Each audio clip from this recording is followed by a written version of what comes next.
நம்மளுடைய கனவாகவும் நம்ம பல வருடங்களுடைய சேமிப்பாகவும் இருக்கிற பணத்தை வச்சு நம்ம ஒரு வீட்டு மனை வாங்கும் பொழுது நம்ம ஒரு சில டாக்குமெண்ட்ஸ் கண்டிப்பா வெரிஃபை பண்ணி தான் வாங்கணும்.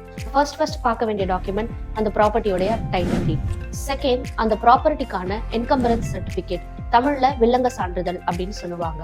மூணாவது டாக்குமெண்ட், அந்த ப்ராப்பர்ட்டி லே அவுட்டா இருந்தா as per the government regulations அதுக்கு டிடிசிபி அண்ட் ரெரா அப்ரூவல் வாங்கியிருக்காங்களா அப்படின்றத கன்ஃபார்மா பார்க்கணும். அது வித்தின் சென்னை லிமிட்ஸ்குள்ள வந்தா சிஎம்டிஏ அப்ரூவல் இருக்கா அப்படின்றதையும் நம்ம வெரிஃபை பண்ணணும். அந்த ப்ராப்பர்ட்டிக்கு உண்டான டாக்ஸஸ் எல்லாம் கரெக்டா பே பண்ணியிருக்காங்களா, சப்டிவைடட் பண்ணி இண்டிவிஜுவல் பிளாட்ஸ்க்கு பட்டா டிரான்ஸ்ஃபர்ஸ் பண்ணியிருக்காங்களா அப்படின்றதையும் வெரிஃபை பண்ணணும். அந்த ப்ராப்பர்ட்டி கவர்மெண்ட் நார்ம்ஸ் படி ரெஜிஸ்டர் ஆகுமா அப்படின்றத நீங்க கண்டிப்பா வெரிஃபை பண்ணணும். பிகாஸ் பட்டா ப்ராப்பர்ட்டிஸ் மட்டுமே இப்ப இருக்க சூழ்நிலையில ரெஜிஸ்டர் ஆகிட்டு இருக்கு. டாக்குமெண்ட்ஸை முதல்ல வெரிஃபை பண்ணி ஒரு அட்வொகேட் மூலியமா அதுக்கான ப்ராப்பர் லீகல் ஒப்பீனியன் வாங்கினதுக்கு அப்புறம் நீங்க அந்த ப்ராப்பர்ட்டியை ஃபர்தரா பர்ச்சேஸ் பண்றதுக்கான விஷயங்கள்ல இன்வால்வ் ஆனா மட்டும்தான் உணவு சொத்தானது நமக்கு நிச்சயமா வசப்படும்.